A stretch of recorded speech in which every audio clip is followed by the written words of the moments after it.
Good afternoon, everyone. I think everyone's getting a bit tired after lunch, but try and get the adrenaline going again. This is part of the finals for the SDG-Impact Poster Competition 2024. The reason we ran the process this way is that we had a poster competition at the last Global Summit in 2022 in Cape Town. I had a couple of winners, and I had a judging panel of investors from outside WAITRO, and their primary comment at the end of it was, this is all good research work, but it's too early stage for investors to come in. And it's a problem that permeates the WAITRO system, is that most of our members, of course, are doing early stage research. That's what we do. But if we want to really access most of the investment that's out there, most of the money that's out there looking for places to go is in the private sector, and it needs a much clearer argument as to investment impact. So we've been running the process since July, but I'll just briefly tell you what we're going to do here. This is formally a breakout session, and it's for coaching on your posters. But I'm first going to hand over to Mr. Wesley Okeke from Headway Idea Labs, who's led a lot of the ideas in here, and he's going to give you a 40-minute presentation on what should be in a good, impactful poster pitch presentation for impact investing. Then we're going to move to a one-on-one coaching session. We're going to have 50 minutes where our panel of judging experts here will come around to your table and you can have one-on-one questioning about your poster. I recommend that those of you here that have posters go get it from the back. They've all been moved in here. Just bring it down to your table, keep the poster there so you can go through one-on-one the points with our experts, and they will help you hone your 1-minute pitch. Right? At the end of that, we're going to have a 30-minute break. And during that break, we're going to select the final 7 that are going to give a 1-minute pitch in the plenary session. 1-minute pitch is hard to do, but there's a piece of paper, a 1-page sheet going around with some suggestions on how to do a 1-minute pitch. I'll distribute it in just a moment. And the point of the coaching session is to help you do that. The plenary session then will reconvene at 3:30, I think.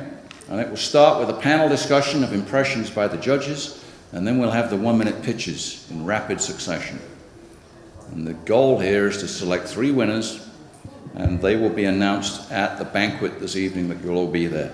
I hope that process is clear. It's been a little bit arranged on the fly while we've been doing things because WAITRO has never tried to do anything like this before. So I thank you all for bearing with us, and particularly I thank my judging panel. If we can explain any more, let me know, but I will hand over now then to Wesley Okeke to give the introductory presentation. It's all yours, Wes. Good afternoon, everyone. I want to say thank you to Paul and WAITRO, Sharon, and everyone that has done a ton of work. This is my second time here attending the WAITRO event. The first time was 2 years ago in South Africa. My background is definitely in the purpose-driven social impact, and I'll share a little bit about who I am and my story.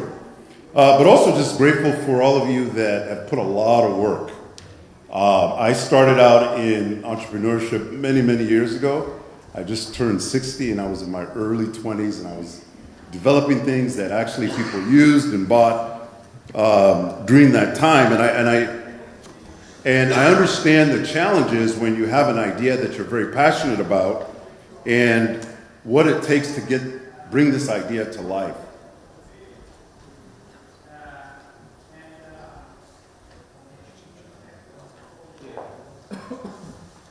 Well, there we go. Okay. Real quick, originally from Nigeria. At a very young age, around 8, I was very passionate about building things. I was creating electrical fires at home and causing disasters, and my dad always used to yell at me because my first name's Enwolo, and I would hear his voice in the house as he would scream at me and says, "Hey, what are you doing again?" And I would just take off and run. But we had a civil war. We escaped the civil war in the early 60s. I grew up in Ohio, then went to a private school in Indiana, and then went off to college. And at college is where I began to experience tech a whole lot more, and got trained, and then I took a job as an engineer, software developer and as an engineer. And during that time, I was always creating new things, and I was really excited about solving problems. And I know a lot of you probably can relate to that. You see a problem, you want to solve it. And then during that time, I started getting professional training to be a manager and learning that how to take the products that I was developing and making sure that the users adopt it and use it. And that was a very interesting transition. And then I became a business developer, marketing and sales. And the last picture there, we used to fly over the US. That was a private jet from the owner. My budget was $13 million a year. That's how much money I needed to bring in. And it was very exciting. It was in the tech field, but it was many different industries I covered. And one of those times, I was in Denmark, and then I flew to Nigeria, and then we drove into our village for a funeral. And while I'm in our village, I'm very excited. I hadn't been there in 25 years, and I noticed that technology was coming alive. But after being there for 3 days, I realized clean water, electricity, and many other services, education and medical services, hadn't changed. And I was very conscience-stricken. And here I am, running around the world and making all this money for people in regards to tech, but true change wasn't taking place in the lives of a lot of the developing countries. So from that point on, I decided, okay, if I have anything to do with innovation, it must have a purpose. And then I jumped into becoming an entrepreneur. And I focused a lot on social impact.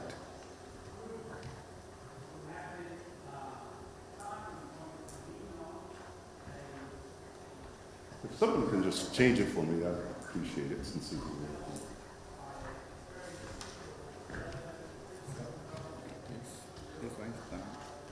Oh, okay. Learning how to use this thing. So today I want to just talk about being investor ready. And I think it's important from 2 years ago to now. I've seen a lot of great improvement in the posters. And it's very, very important when you launch your idea that you get it to a place that investors are interested in, and that it's also something that your customers would actually use and adopt. But meeting sustainable development goals for SDG-focused projects seeking funding, I'm going to talk about this investor readiness mindset.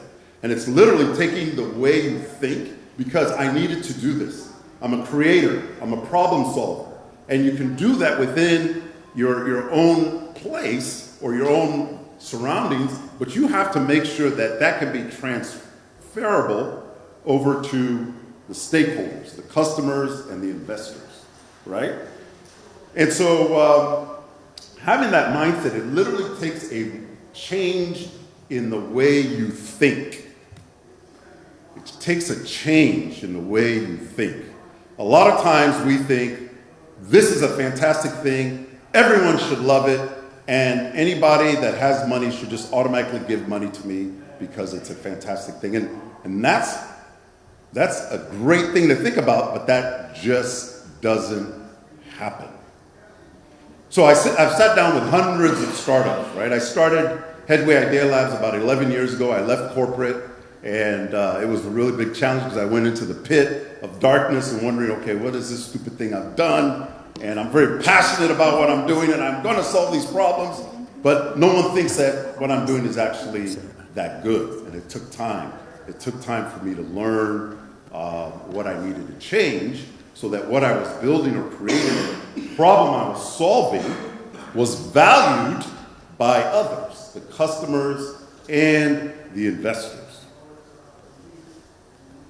So this is a little infographic.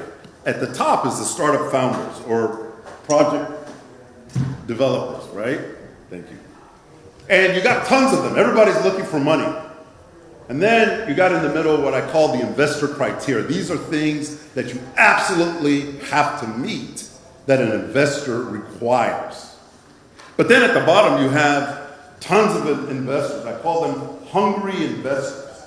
And I talk to investors all the time. They are desperate to invest. And you have to think about it. They have other people's money. And when you're holding other people's money to invest in something, you're getting paid to manage that money. Now, if you're getting paid to manage that money and you're not investing in anything, or you're losing their money, the people that have given you that money to invest will take it back. So these investors are hungry. They're hungry to invest. In fact, I've joined so many different investment groups, and they're all looking for companies to invest in.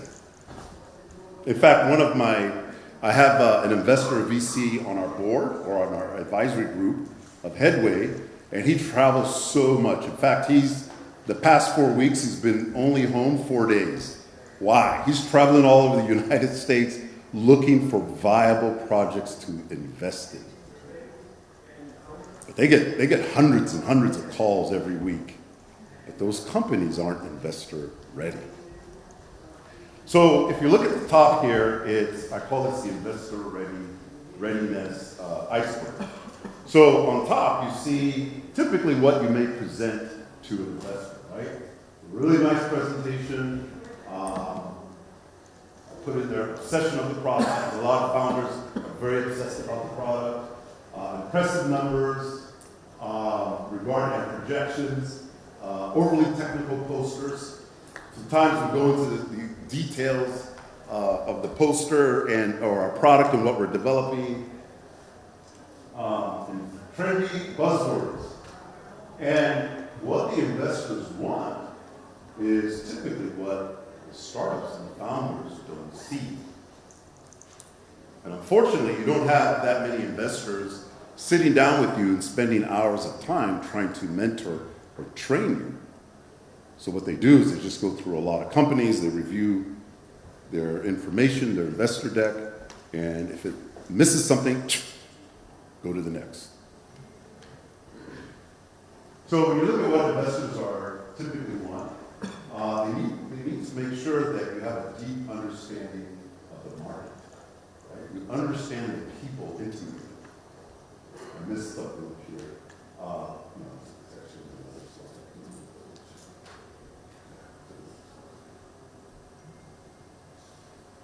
They want a clear competitive advantage. How are you much more competitive against all the other competitors out there? And that's, sometimes people say, well, no one else is doing this. And I quickly get online and I'm like, here's a ton of people that are actually doing it. And the founders freak out. And having competition is good. There's a good reason behind seeing competition out there. It means that there is a problem that needs to be solved. Investors are looking for a solid go-to-market strategy. I see that some of your posters have that on there, but many of you didn't think about that. And when you think of a go-to-market strategy, it means what have you thought through to determine how you're going to launch the product? Because you can build it, right? But then after you build it, who's going to buy it? How do they know, right, where you're at? Do they trust something new from a new company? There's so many situations and obstacles that you have to overcome. But it's not impossible. I want you to think this is impossible. To me, it's rather simple. It's just changing your mindset from being an inventor to understanding what it means to be in the business side of things and commercializing what you're building. Sustainable strategies, being sustainable. And James, if you don't mind just commenting a little bit on that, what that means or the importance of having a sustainable strategy. Yeah, thanks very much, Wesley. Yeah. I mean, for me, I'm going to stand up, probably face you. Feels a bit strange facing the wrong way. For me, it's truly sustainable strategies. I'm looking for in the posters is, have you thought through all the holistic processes, all the systems that are involved in in the project? Will it actually last the course of time? So I'm looking for that in your posters, and I think, you know, some of them obviously are very much grounded in the environment that you're in, and they look like they could be sustainable. Others, I think there's some more thinking that you might need to do there. So I would the other thing that I don't know how many of you were here when we had this morning's event. There was a few phrases that came out of this morning that I thought was really interesting. That I thought, you know, focus on finding solutions appropriate to the context that they're in. I think that was really important, and long-lasting impact. So you know, one of the things that I'm looking for out of this process is how embedded is this within the context? Have you thought about ongoing maintenance? Have you thought about the usability of the products, where the supply chain is coming from, and all of those sort of factors? The important factor is really about how these projects are going to last the course of time. Is that okay? Thank you. Another important, extremely important factor is the team. In fact, before an investor looks at your product, they're looking at your team. And can anyone guess why?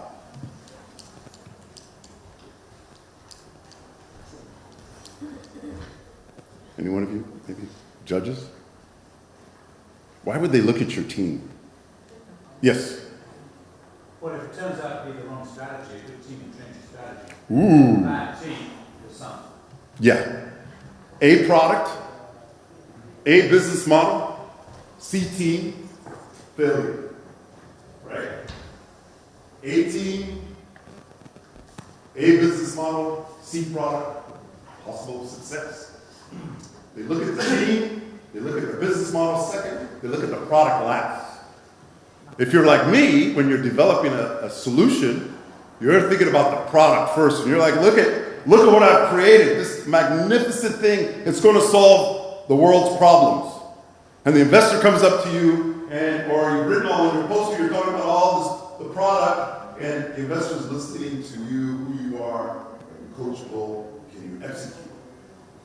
Now, I've been in hundreds of judging competitions, and one of the judging competitions was with 7 lawyers, all well-dressed. They did a phenomenal job pitching.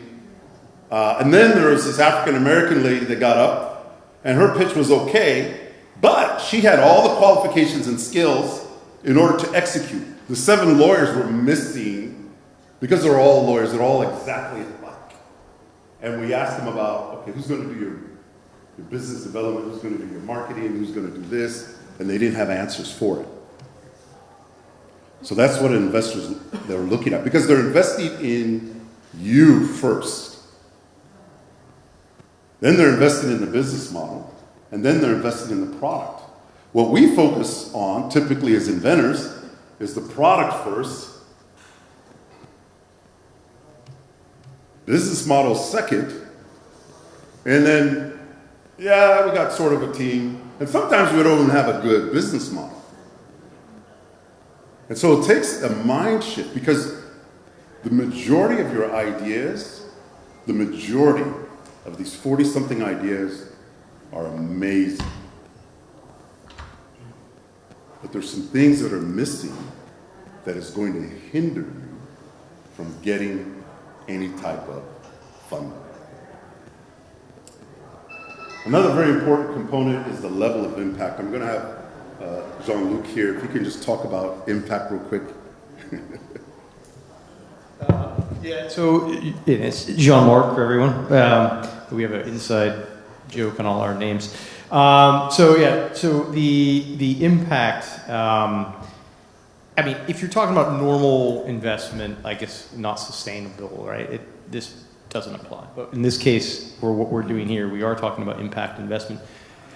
Impact is absolutely essential in the sense that, you know, you need to have it, but it needs to be, and I talked about this earlier, if anyone listened to me today, it needs to be well thought out, well defined, but also measurable and verifiable.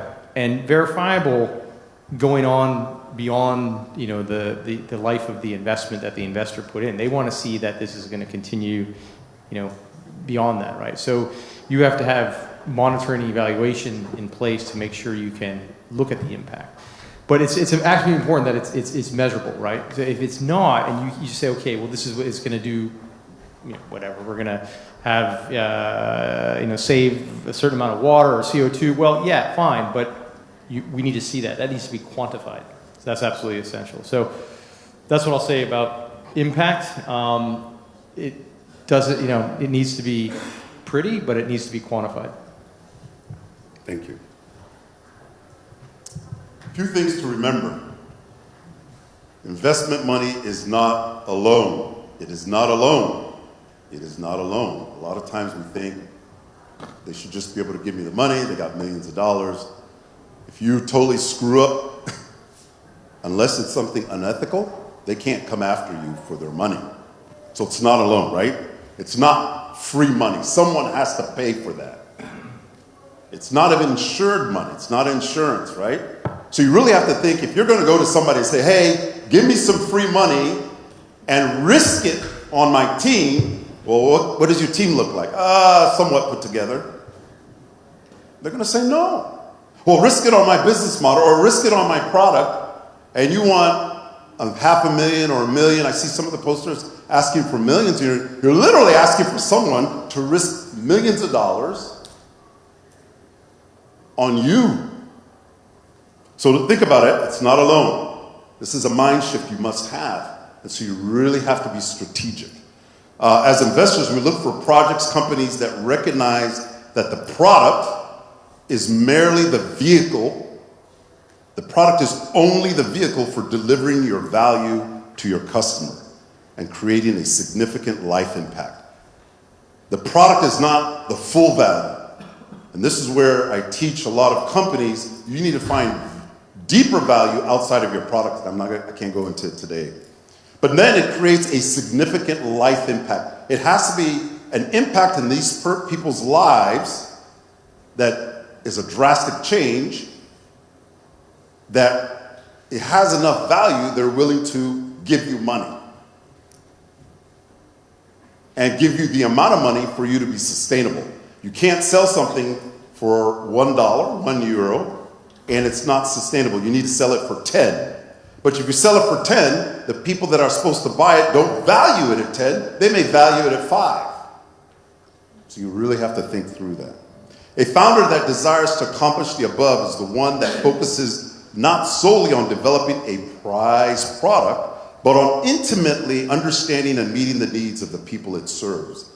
4 components I look at when I'm helping startups and when I am developing a product. There are 4 things that you must remember. And this goes with every human being in the world. Cultural, social, economic, political, or governmental ecosystems. You need to fully, intimately understand your audience or your customer base and understand those 4 things that affect their lives. Because if you miss one, there's a high probability of rejection, no matter how good the product is. Economical, political, social, and cultural ecosystems. Be strategic. Invest in your customer relationships and broaden the mission behind the idea to drive lasting change. Now, I call this the development dilemma. And so the top row is, this is sugarcane processing. And if you're like me, you're focused on the top row alone. All the little things that you got to do to build this product, right? And you go through all these steps to build this product and to come out with the product at the end. But the bottom row, typically we miss, right? And so, team, how good is the team? Who are they? Repeatability. For how long can I do this? I had some conversations yesterday, and I said, well, do you know how long you're going to be able to get that natural resource? And they go, no, I don't. Well, if that natural resource disappears, everything the investors who are not loaning them money, are risking their money, have given you is gone, right? So repeatability, and at what cost? Customer base, how many? The demographics, the global perspective, Cost reduction, how are you going to reduce the cost? Business model, how will you go to market? The partners, the large customers, the sales channel, profit margin, how much money would you profit? How soon will you exit? How much money is needed, right, to start? Where will the money go? So you borrow some money, a lot of people go, well, I want to hire all these people. And I'm like, I got to be careful, because if you put a ton of money on your people, you're not really building the business. Very risky. So it has to be a good balance between research, people, product development, sales, and marketing.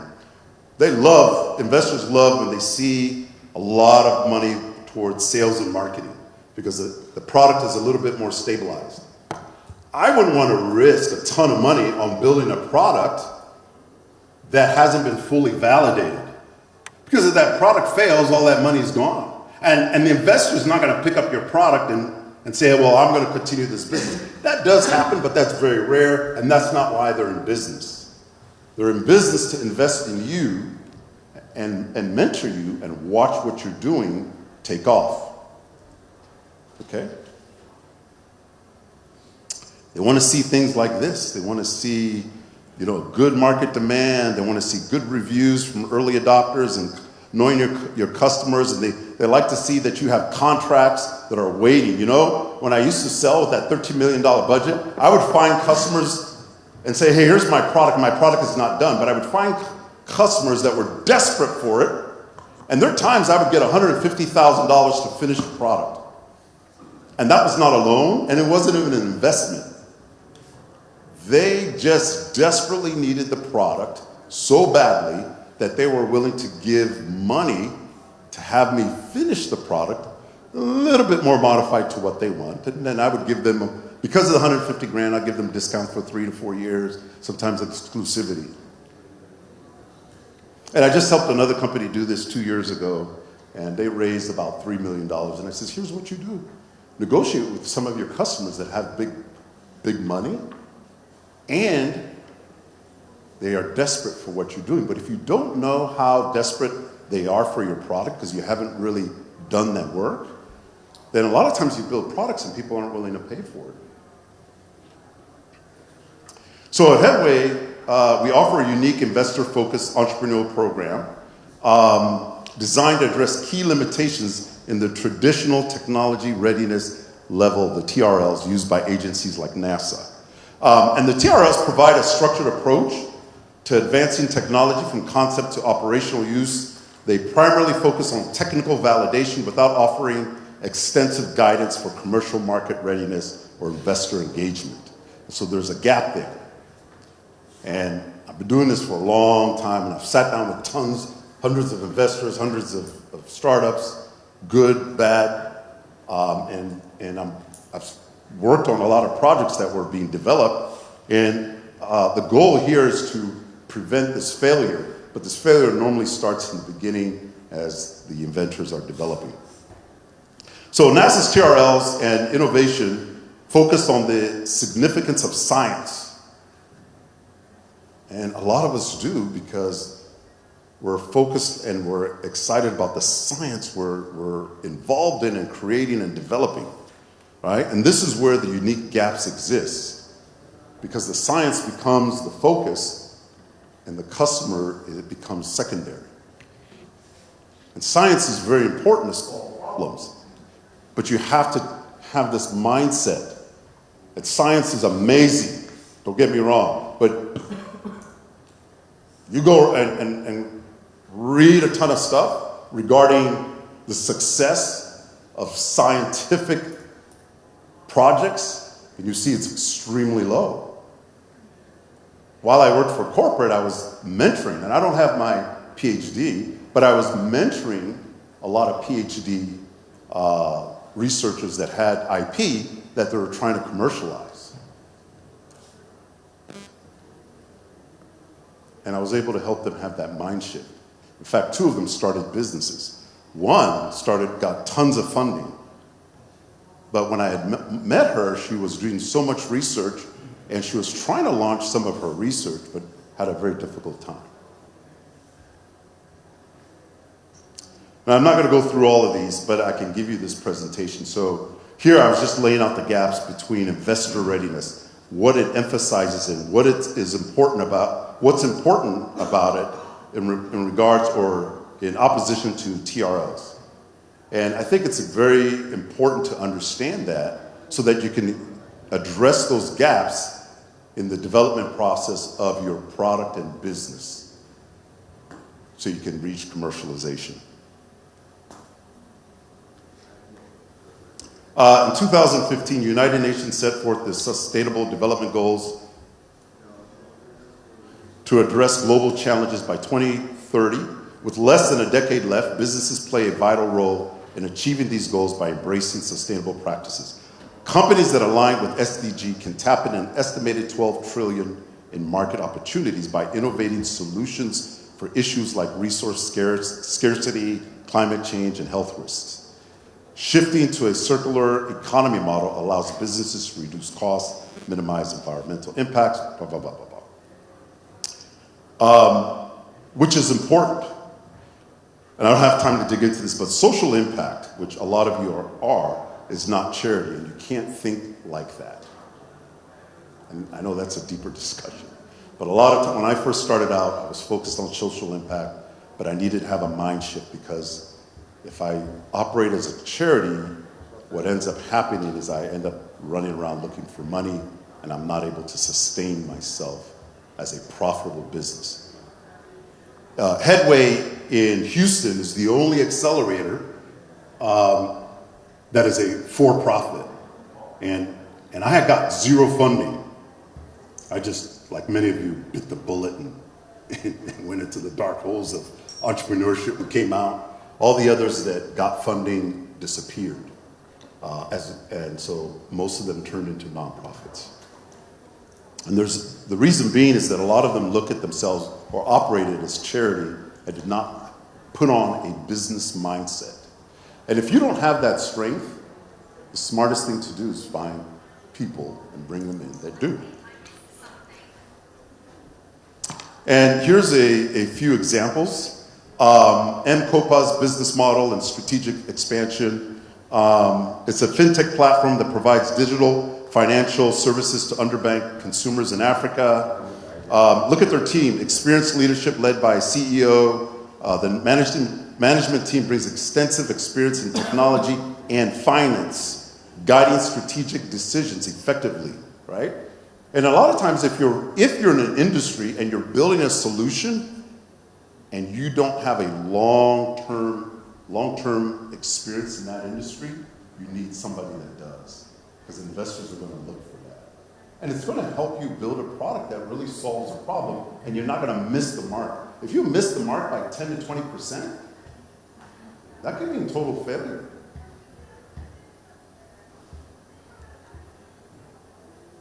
The impact magnitude. The financial inclusion, they unlocked $1.5 billion in credit for more than 5 million customers, enhancing access to essential services. That's a magnitude of impact, right? So now this is going to look very, very attractive to an investor. The SDG alignment, they solved SDG 1, 7, 8, and 9. Their go-to-market strategy, they initially operated in Kenya, Uganda, and Tanzania. Then they expanded to Nigeria and Ghana, demonstrating the adaptability to diverse markets. In regards to investor readiness, they had a very scalable plan. Is that 30 minutes or 40? Okay, good. Okay, good. I'll be done soon. Strong financial performance, great metrics. In May 2023, they secured over $250 million in debt and equity funding. So they did a really good job. They attracted the investors. Here's another company, Natura. This is a Brazilian multinational cosmetics, right? This is a cosmetics company and personal care company. And the SDGs they aligned with was 12, 13, and 15. Financial milestones. In May 2021, they were issued a $1 billion SLB, making a significant step in aligning financial strategies with sustainability. And then they had a debenture issuance The company raised BRL, which is Brazilian, can't remember the currency there, but 1.32 billion. Very strategic. And then there was confidence in their leadership and their path to investor worthiness. Their leadership commitment had a great leadership team, and this is what the investors are looking for. And it's not the product, again, it's not the product. I don't want you to look at your product, well, I need to have this fantastic, glorious product. It's your team, it's your business model, and then it is your product. And you've really got to strategically look at the two things, top things first, because some of yours, they're excellent. And I'm looking at them and I'm like, okay, if you change this business model, I can see global scaling. And that's not easy to do. I've looked at hundreds and hundreds of these and pitch decks for years. But for yours, you can do that. You really can do that. And I just want to encourage you to either find someone that can help you look at this from a global perspective and how you're going to scale. And it doesn't mean you got to sell it all over the world, but having that perspective is very, very, very important and key. I was working with a company in Australia that's pancreatic. They just raised, I didn't help them raise this, but they just got a $3 million grant, and they did raise some money, but I helped them. They were focused on the US only, and I sent them off to do some homework, and they came back. They found other countries that could utilize their product and organizations in these countries that would be a better support to their growth through grants and funding than just coming to the US. That's having a global mindset too. And then Grameen Danone, I think Foods. This was established in 2006, joint venture between Grameen Bank and Group Danone, Grameen Danone Foods. And they operate as a social business in Bangladesh. They solved some SDGs there as well. Funding achievements, they operate as a no loss, no dividend model, reinvesting any profits to expand and sustain operations, which is currently what I'm doing in one of the other companies. The go-to-market strategy, product development, they launched a fortified yogurt tailored to the nutritional needs of Bangladeshi children. And then they set up their distribution channels. So they had a thought process, right, on how they were going to do this. And this is what's very attractive to an investor when they realize that, okay, this team has sat down and they've taken care and really done their due diligence to ensure that they have a plan on launching. And even if it's not the best, they love to see that you've thought through it. Nothing worse is to sit down with a team that has a phenomenal product, but they haven't thought of all these other things that are extremely critical to their success. And then the magnitude of impact, they were able to impact more than 300,000 lives by addressing micronutrient deficiencies. They got a capital investment of 630,000 euros to 2.1 million euros yearly revenue. So this isn't necessarily a large scale, but 2.1 million euros yearly revenue is not too bad. At Headway, this is just very quickly, we have several phases, which takes an inventor from the beginning to the end, and we focus on the development of the founder first, and then the processes that help develop the strategies that investors are looking for. And that's it. Thank you.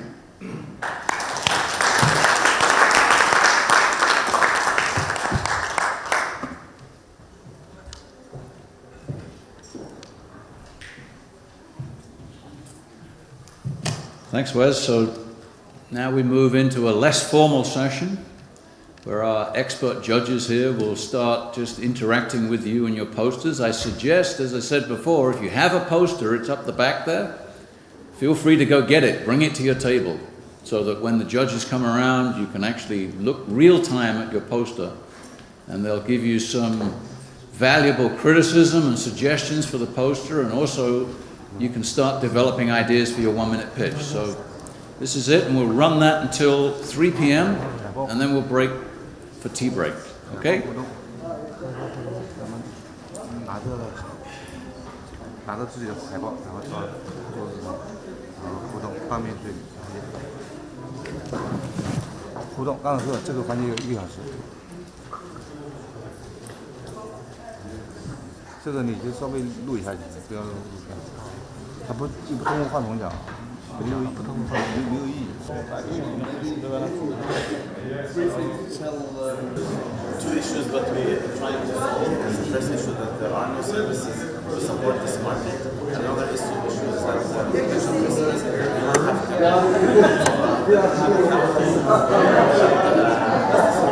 have certain partners that provide technology.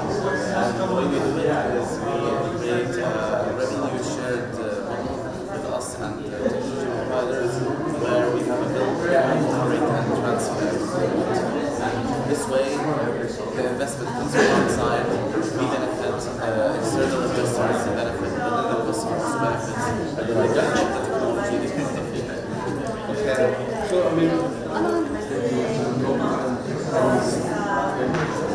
well, there is a lot of potential with current market, there's a lot of potential, and just there is still from and it's not because the are have the they don't have the so we